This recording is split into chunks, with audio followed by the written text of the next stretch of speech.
Précédemment, dans Sika Invest Challenge, nos équipes ont fait la connaissance et ont rencontré les organisateurs du concours Sika Invest Challenge.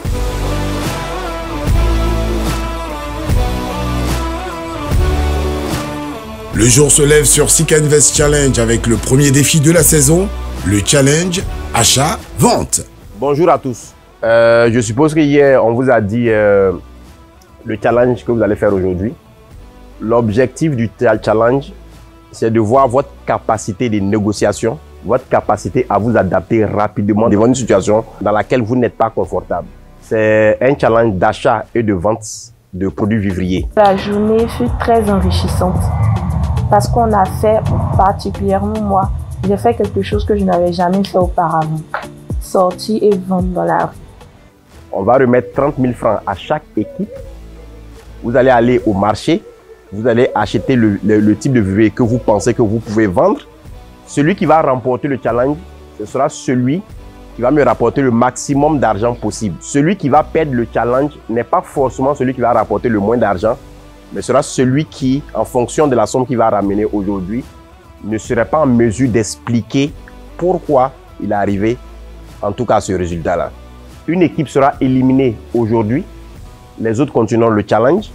Donc, vous serez assisté par mes lieutenants Jean-Marc à ma droite ici, Sekou, qui sont tous des analystes financiers. Vous avez Alexandra qui est responsable commercial.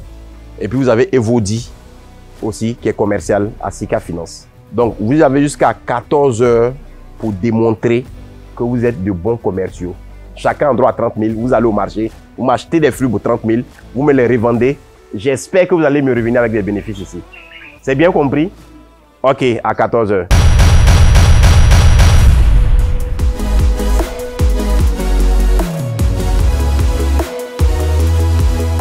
Nous voulons acheter les fruits là pour les revendre. Voilà, donc on ne sait pas si on peut avoir de bons prix avec vous. Voilà, nous avons simplement acheté les fruits avec les vendeurs à un prix plus bas que celui du marché et nous avons revendu les fruits au prix du marché ou un peu plus élevé que au prix du marché en fait. Les pommes là, vous faites ça combien? 1000 francs les paquets. Là? Allez, cher.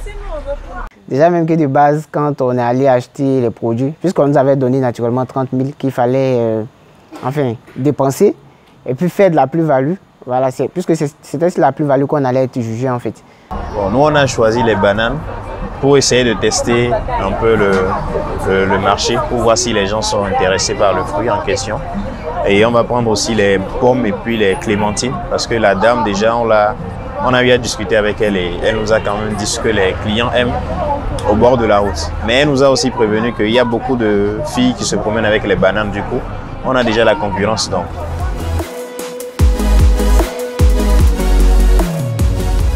L'objectif c'était de faire de la plus-value, donc du profit.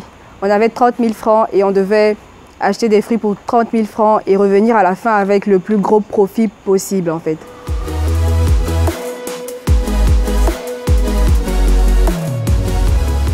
S'il vous plaît, ne vous trompez surtout pas sur le prix auquel vous allez céder le produit là. Bonjour, il y a de bons fruits.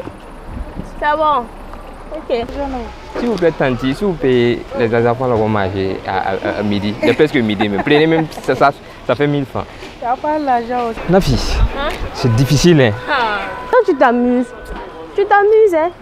Et aller sur le marché, vendre vraiment des produits comme des fruits, c'est vraiment difficile. Souvent, tu t'approches de quelqu'un, on ne te regarde même pas dans les voitures, les gens sont là, bien habillés. Tu es avec ton plat comme ça, tu t'approches, on te fait comme ça. Allez, des trucs comme ça.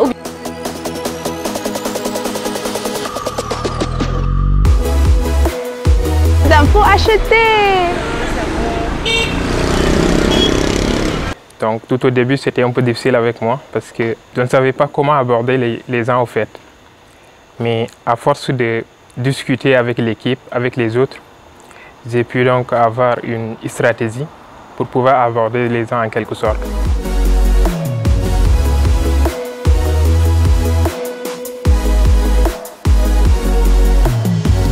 Les gens sont plutôt réceptifs pour écouter parler, mais sinon pour acheter c'est un peu plus compliqué. Difficulté, je dirais, c'était d'aller vers les gens. Parce qu'on a un naturel réservé, on est naturel introverti, je pense pour chacun d'entre nous. Voilà, donc c'est un peu ça, le fait de sociabiliser, d'aller vers les gens, de parler et de trouver quoi dire. Parce que dans les débuts, vu qu'on n'a aucune expérience en tant que vendeur, on ne savait pas forcément, certes on avait des arguments, mais comment les mettre en avant face aux clients.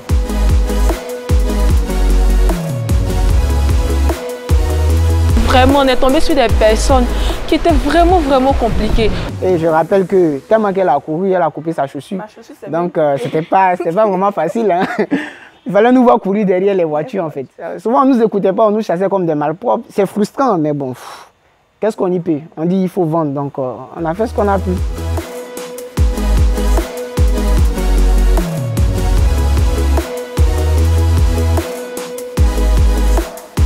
C'était pas facile, mais j'ai essayé de faire de mon mieux pour qu'on puisse atteindre notre objectif, qui était en quelque sorte acheter et vendre.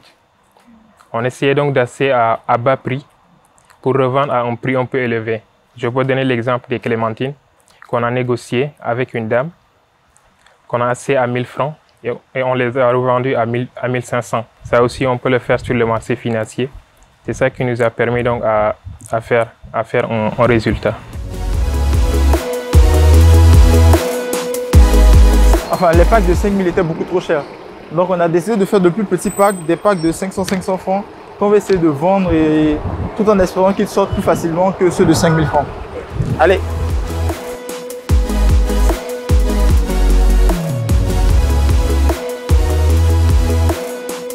On avait une offre qui était quoi? Qui était des fruits tout frais, découpés, prêts à être mangés. On avait donc, pardon, on n'avait pas qu'une offre, on en avait deux en fait. On avait fait deux offres. Une offre pour les personnes qui, pour des desserts, ça leur sert des desserts, ils sont en train de manger, donc ils complètent ça pour leur pause.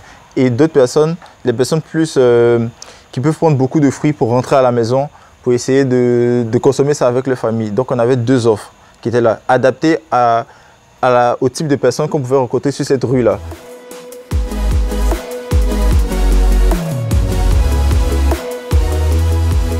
Nous sommes promenés un peu dans la rue. Moi-même, je suis allée, Raoul et moi, on est rentrés au marché. Il y avait un marché tout près, on est rentrés au marché. Raoul a eu à rentrer dans une entreprise. Et Steve et moi, on a vendu même une très grande quantité à la porte d'un spa. Il y a une très gentille dame qui nous a vu vendre les fruits. On lui a expliqué, on a essayé de causer avec elle et elle nous a pris des fruits à une valeur de 7000 francs. Donc vraiment, on s'est vraiment battu dans la rue, on a tout donné, on s'est vraiment donné à fond.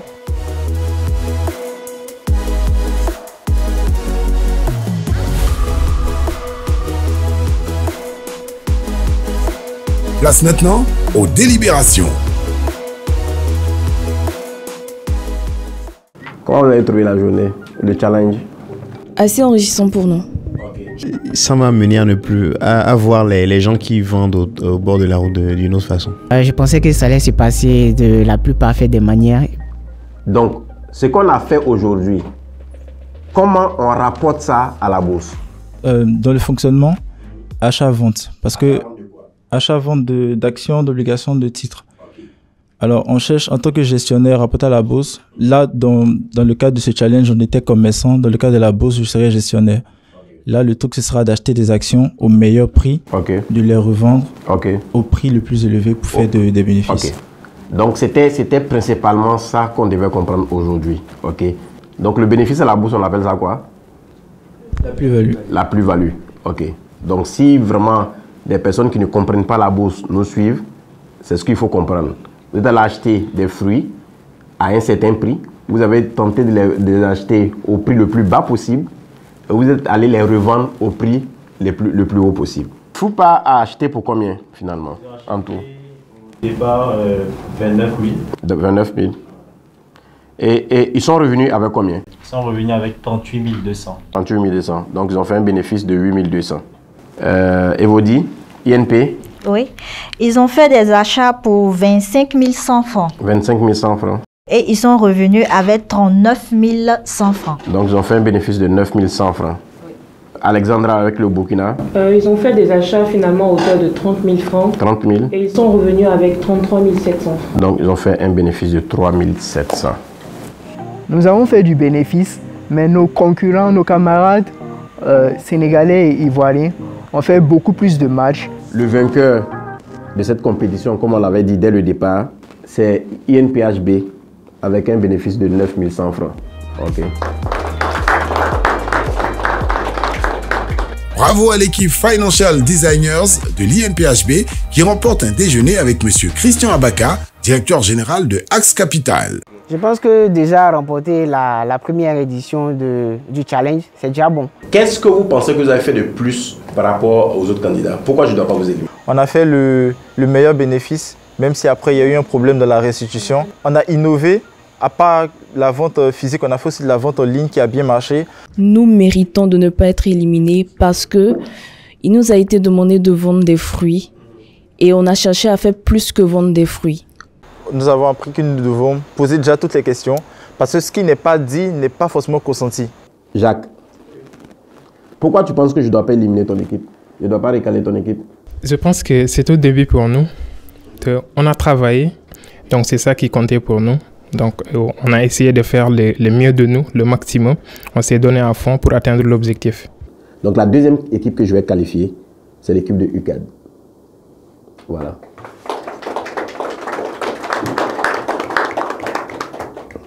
FUPA, je vous aurais qualifié tout de suite à cause de votre plus-value. Mais le fait que vous êtes allé à Soko Frais, c'est ça non? Ou bien Soko Prix, joue légèrement en votre défaveur. Malheureusement, on a découvert qu'à la fin du challenge, qu'on n'avait pas le droit de s'approvisionner là où on l'a fait. Le Burkina, vous avez eu la plus petite plus-value. Donc ça aussi, ça joue en votre défaveur. Et je vais arriver à ma conclusion. Ok. IO3S, la prochaine fois, vous devez faire encore plus d'efforts. Je vous ai dit qu'il n'y a pas d'excuse au retard ou au temps, n'est-ce pas? Donc c'est dit que la première leçon même que je vous ai enseignée ce matin, vous n'avez pas compris. Il n'y a pas quelqu'un au monde ici qui a m'expliqué que le temps, à cause du temps, il n'a pas pu faire quelque chose. Avec moi, ça ne marche pas, ça ne passe pas. Donc vraiment, l'argument du temps que vous avez utilisé là, franchement, à cause de ça, je vous réclame. Ouaga 3S est éliminé pour la suite des défis. Pour la suite du Sika Invest Challenge, nous ne sommes pas du tout découragés. Parce que, bon, nous trouvons qu'en réalité, c'est une petite distraction. Voilà, tout ce qui nous intéresse ici, c'est plus le jour de la finale, en réalité. Voilà, donc, il n'y a pas de temps à perdre avec le découragement.